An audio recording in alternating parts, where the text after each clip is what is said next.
चलो दोस्तों, welcome to money stalkers. मैं आपका ही चैनल पे बहुत बहुत स्वागत करता हूं। तो अगर आप चैनल पर नए हो तो जरूर चैनल को सब्सक्राइब कीजिएगा, बेल आइकन को हिट कर सकते हो, क्योंकि शेयर मार्केट रिलेटेड वीडियोस मैं आपके लिए शेयर करता रहता हूं। तो चलो दोस्तों, फटाफट से वीडियो को स्टार्ट कर लेते हैं।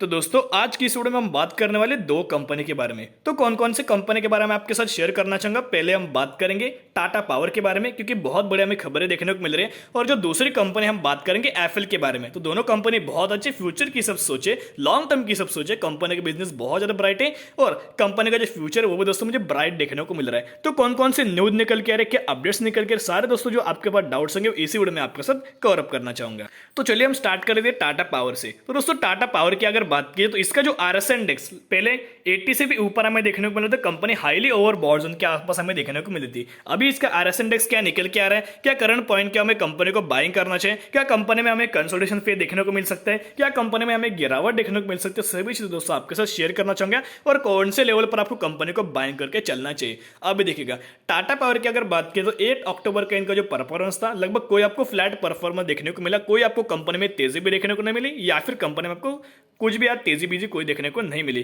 कंपनी की अगर बात किया तो आप ये देख सकते हो लार्ज कैप कंपनी, और कंपनी में दो बड़ी हमें खबरें देखने को मिल रही हैं। तो दोस्तों, अभी हम आ चुके उस न्यूज के ऊपर। आप यह देख सकते हैं, government enables imported coal power plant to sell in markets, Adani and Tata plant to ease crisis. यानी कि ये जो खबर है इसकी मैं आपके साथ डीप नॉलेज शेयर करना चाहूंगा। तो दोस्तों, अभी आप यह देख सकते हो, the government on Friday invoke provision under national tariff policy that will immediately enable importable coal based power project to sell electricity on exchange to coal prices in the spot market averaging its at a record eight ₹16 per unit. दोस्तों, आपको याद है कि कोल की अगर बात की जाए या फिर पावर सेक्टर की अगर बात की जाए तो लार्ज कैप कंपनी हो, मिड कैप कंपनी हो, स्मॉल कैप कंपनी हो, या फिर माइक्रो कैप कंपनी हो, कोई भी रेटेड कंपनी हो, उन कंपनीज में एक तो जो लार्ज कैप कंपनी है, मिड कैप कंपनी है, उनमें हमें अच्छे खासे मात्रा में तेजी भी देखने को मिल रही है। जो स्मॉल कैप कंपनी है या फिर माइक्रो कैप कंपनी, उन कंपनी में अपर सर्किट के ऊपर अपर सर्किट देखने को मिल रहा है। कि मैंने बहुत बार आपके साथ शेयर किया था कि आने वाले समय आपको टाटा या फिर जो पावर सेक्टर के जो कंपनीज है वो आपको बहुत बढ़िया रिटर्न दे सकती है। और टाटा पावर की अगर बात करें तो ये जो खबर है पूरे के पूरे हमें पावर सेक्टर के ऊपर देखने को मिल रही है। जो हमें क्राइसिस दोस्तों देखने को मिल रहा है कोल रिलेटेड, बहुत ज्यादा हम बोल सकते हैं डिमांडिंग हमें देखने को मिल रहा है। तो ये जो खबर जो निकल के आ रही है, गवर्नमेंट क्या कर रही है, एक जो प्लांट है वो सेल करते जा रही है। ओके, इस कारण आपको पता है कि इसका जो इंपैक्ट है, एक तो अच्छी जो खबर है शेयर होल्डर्स को तो मिले जाएगी, लेकिन जो बुरी खबर निकल के आ रही है वो आम जनता है उनको दोस्तों इफेक्ट हमें या आते सामने आ जाएगा। तो दोस्तों, इस न्यूज की अगर बात करें शॉर्टली आपके साथ शेयर करना चाहूंगा। अगर मैं पढ़ते जाऊंगा, एक्सप्लेन कर जाऊंगा दोस्तों, ये न्यूज बहुत बड़ी आपको देखने को मिलेगी। तो शॉर्टली मैं आपके साथ शेयर करना चाहूंगा। देखिएगा, जो अभी कोल रेटेड आपको या जो शॉर्टेज देखने को मिल रहा था, उसके रेटेड जो कोल में हमें शॉर्टेज देखने को मिल रहा था, उसके चलते पूरे इंडिया में या फिर ग्लोबल बेसिस के ऊपर कोल की जो डिमांड है वो बढ़ती गई। डिमांड के कारण इनके प्राइसिंग में भी बढ़ोतरी देखने को मिल चुकी है, जो कि कोल के प्राइसिंग के ऊपर। तो इनका इनडायरेक्टली हम बोल सकते हैं फायदा पावर सेक्टर के ऊपर भी देखने को मिल जाएगा। अभी फायदा कैसे होगा, ये इन्होंने क्या किया दोस्तों, जो कि कोल की जो हम बोलते हैं कॉस्ट है वो बढ़ चुके हैं, सही बात है। तो अभी ये क्या करने वाले, जो पावर सेक्टर की कंपनीज है वो भी अपना जो कॉस्ट है वो भी बढ़ा रही है। तो इसका इंपैक्ट हम बोल सकते हैं कंपनी हर एक पावर सेक्टर के ऊपर आपको इफेक्ट पड़ते हुए सामने आएगा। इनको बड़ा फायदा आपको देखने को मिल जाएगा। लेकिन जो हम बोल सकते हैं इनका इनडायरेक्टली भी फायदा हम बोल सकते हैं कि शेयर होल्डर्स को भी देखने को मिलेगा। लेकिन जो आम जनता है, जो लोग हैं, उनको दोस्तों बड़ा हम बोल सकते दिक्कत देखने को मिल जाएगी। तो अभी आप यार नोट कर सकते हो, देखिएगा, most imported coal based power plant are not operating despite high power scenario in the country since coal price in international market have touched $150 a ton। यानी कि $150 टन से भी ज्यादा हमें इनके कोल बेसिस के ऊपर प्राइस देखने को मिल रही है। जैसे कि मैंने आपके साथ शेयर किया कि इंडिया में भी नहीं, इंडिया से भी बाहर बहुत ज्यादा डिमांड बढ़ रही है शॉर्टेज की वजह से। उसके कारण जो पावर सेक्टर की कंपनी उनके लिए बहुत बड़ी हमें खबर देखने को मिल रही है, और उसके रिलेटेड जो कॉस्ट है उसके भी बढ़ते हुए सामने आ रही है। तो दोस्तों, अभी हम आ चुके एक और खबर के ऊपर। ये जो न्यूज आप यहाँ देख सकते हो, कोल क्राइसिस की वजह से आपको ये न्यूज देखने को मिल रही है। अगर आप दिल्ली से बिलोंग करते हो तो आप मुझे कमेंट करके बता सकते हो। अभी देखिएगा, Tata power ask Delhi customer to use electricity judiciary. यानी कि अभी अगर आप दिल्ली से बिलोंग करते हो तो आप मुझे कमेंट करके बता सकते हो कि आपको टाटा पावर की तरफ से कुछ या कस्टमर को क्या मैसेज देखने को मिला है। कुछ ना कुछ कंपनी ने आपको दोस्तों टेक्स्ट मैसेज या शेयर किया है।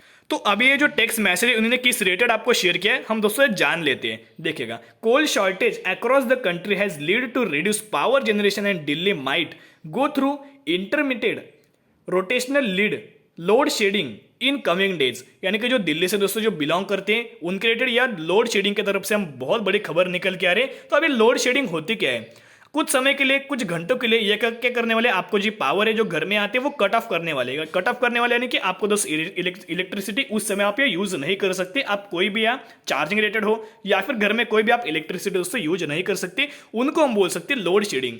तो इसकी वजह से हम बोल सकते हैं कुछ समय के लिए या फिर कुछ घंटों के लिए आपको जो लोड शेडिंग कम फेस करनी पड़ जाएगी। देखिएगा, इन coming days power discom Tata power Delhi distribution limited यानी कि TPDDL CEO गणेश जो कि श्रीविवासन है, इनकी तरफ से हम बोल सकते हैं बहुत बड़ा हमें बयान देखने को मिल रहा है। तो इसकी तरफ से मुझे ऐसा लगता है जो लोड शेडिंग आपको देखने को मिल रही है, ये एक बड़ा अलर्ट भी आपके साथ शेयर है इन्होंने किया है। अभी किससे रिलेटेड आपको ये अलर्ट उन्होंने शेयर किया है कि जो इलेक्ट्रिसिटी है उसको सोच समझ से यूज कीजिए, बहुत ज़्यादा कम बच चुकी है, ऐसे भी उन्होंने दोस्तों बयान में सामने आ रहा है। तो इसके रिलेटेड दोस्तों लोड शेडिंग हमें करते कंटिन्यू सामने आ रही है। तो ये तो हुई न्यूज, जो पहले मैंने आपके साथ न्यूज शेयर की उसका जरूर इंपैक्ट कंपनी के बिजनेस के ऊपर पड़ेगा, अच्छी खासी ग्रोथ देखने को मिलेगी।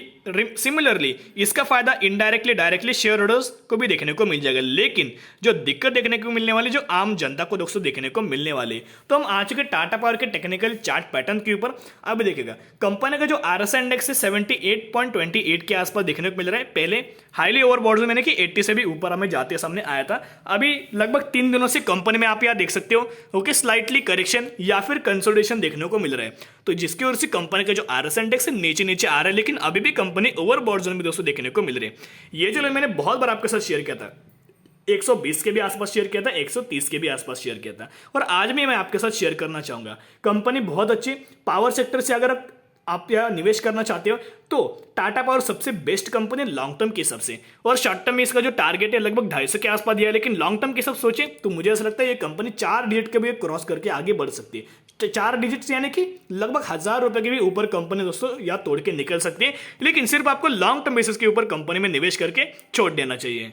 तो मैंने आपको बहुत बार दोस्तों सिखाया भी था और एक्सप्लेन भी किया था कि कभी भी आपको कंपनी एक तो कंसोलिडेशन दे मिले या फिर कंपनी में करेक्शन हो तो ही कंपनी में हमें एक्वायर कर सकते हो अच्छे खासे मात्रा में। लॉन्ग टर्म के हिसाब से कंपनी को बाय एंड डिप कीजिएगा। ओके, मैंने 2 बार आपके साथ शेयर किया था।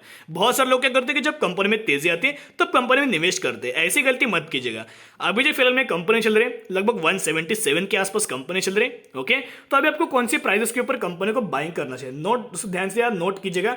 लगभग अगर आपको कंपनी 165 से लेके, ओके ध्यान सुनिएगा, 165 से लेके 175 तक आपको मिले, क्या बोल रहा हूं, 165 से लेके 175 के आसपास आपको कंपनी देखने को मिले तो फटाफट से कंपनी को अपने पोर्टफोलियो में जगह आप 100% दे सकते हो। कंपनी का जो मेन जो लेवल्स निकल के आ रहे या फिर मेन जो सपोर्ट निकल के आ रहे 174 कि कंपनी के हम बोल सकते हैं हाईएस्ट या सपोर्ट निकल के आ रहे। अगर कंपनी सपोर्ट से भी नीचे आए तो कंपनी अच्छी खासी मात्रा में आपको 174 या फिर 165 के भी आसपास देखने को मिल सकती है। तो दोस्तों अभी हम आ चुके हैं हमारी नेक्स्ट कंपनी के ऊपर। तो कौन सी कंपनी के बारे में बात करने वाले, हम बात करने वाले एफएल के बारे में। एफएल की अगर बात करें लगभग 2 दिनों से जब तक हम बोलते थे कंपनी में हमें स्प्लिट देखने को मिला, उसके बाद से कंपनी में अपर सर्किट पर अपर सर्किट हमें देखने को मिल चुका है। तो दोस्तों पहले आप कंपनी का जो रिटर्न है वो आप देख लीजिएगा, नोट कीजिएगा, बाद में मेन पॉइंट के ऊपर हम आ जाते हैं। भी देखिएगा कंपनी में लगभग एक ही महीने में कंपनी में लगभग 23% के आसपास कंपनी ने हाई रिटर्न आपको देते हुए सामने आ रहे हैं। तो कंपनी के अगर मैक्सिमम की अगर बात करें तो मैक्सिमम में कंपनी में लगभग 600% से भी ज्यादा की कंपनी ने हाईली रिटर्न दोस्तों आपको देते हुए सामने आए। जब यह कंपनी में करेक्शन हुआ था तभी मैंने आपके साथ शेयर किया था, या क्वार्टर ऑन क्वार्टर बेसिस कोई हमें दिक्कत देखने को नहीं मिल रही, year on year basis results के ऊपर भी कोई दिक्कत देखने को नहीं मिल रही। तो दिक्कत कहाँ थी, ये जो company Singapore based company, mobile advertising related company कारोबार करती है, बिजनेस करती है, तो जो कि सिंगापुर बेस्ड कंपनी है, तो इससे रिलेटेड ये जो कंपनी है एफएल, इसके अगेंस्ट में दोस्तों केस फाइल हुआ था, तो जिसके चलते आपको कंपनी में कमजोरी देखने को मिली थी। लेकिन मैंने बहुत बार शेयर किया जितनी कंपनी में कमजोरी देखने को मिले उसका डबल कंपनी में हमें तेजी देखने को मिल जाती है। तो दोस्तों एफएल इंडिया की अगर बात करें बहुत बड़े हमें खबर देखने को मिल रही है, बहुत ज्यादा इनके शेयरहोल्डर्स को फायदा में देखने को अभी मिलने वाला है। अभी कैसे आपको पता है दोस्तों, याद है एसएम लिस्ट की अगर बात करें तो एसएम लिस्ट के जो एफएल इंडिया है लगभग स्टेज 2 में हमें देखने को मिल रही थी, अभी स्टेज 2 से कंपनी स्टेज 1 में हमें आते सामने आई है। तो जल्दी हमें कंपनी लगभग हम बोल सकते हैं 7 से 8 दिनों में या फिर उससे भी पहले कंपनी एसएम लिस्ट से कभी भी बाहर हमें दोस्तों देखने को मिल सकती है। और 9th पोजीशन पर भी आपको एसएम लिस्ट या एफएल इंडिया में देखने को मिल रहा है। तो मुझे ऐसा लगता है एफएल इंडिया कभी भी दोस्तों आपको बाहर अभी आते हुए सामने आएगा। तो जब भी कंपनी बाहर आएगी उससे भी दोस्तों कंपनी में ज्यादा तेजी हमें देखने को मिल जाएगी। तो दोस्तों एफएल इंडिया की अगर बात करें तो मिड कैप कंपनी, ये भी आप यहाँ नोट कीजिएगा।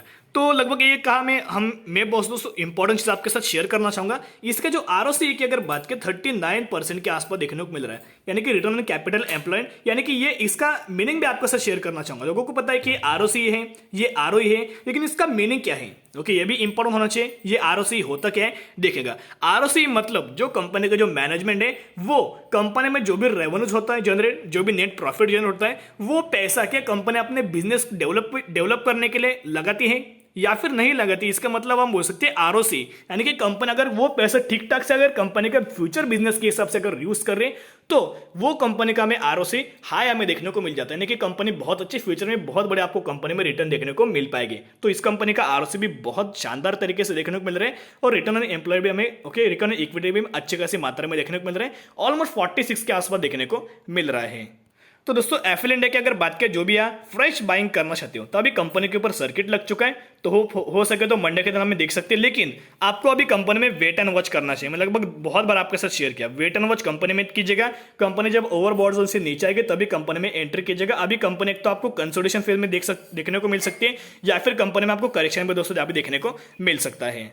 तो दोस्तों टाटा पावर के लिए जो 11 अक्टूबर है उसके लिए बहुत ज़्यादा इंपॉर्टेंट है कि जो हमें जो न्यूज़ देखने को मिल रही है वो मंडे के दिन बहुत बड़े दोस्तों हमें तेजी भी देखने को मिल सकती है। और अगर आप एफएल में निवेश करना चाहते हो तो मैंने अच्छे खासा आपके साथ शेयर किया, अभी वेट एंड वॉच कंपनी में कर सकते हो। तो दोस्तों आज के लिए इतना ही। अगर आपको वीडियो पसंद है वीडियो को जरूर लाइक कीजिएगा। अगर आप चैनल पर नए हो तो चैनल को सब्सक्राइब करके बेल आइकन को हिट कर सकते हो, क्योंकि मैं ऐसे रिलेटेड वीडियोस आपके लिए शेयर करता रहता हूँ। फिर मिलेंगे, बाय।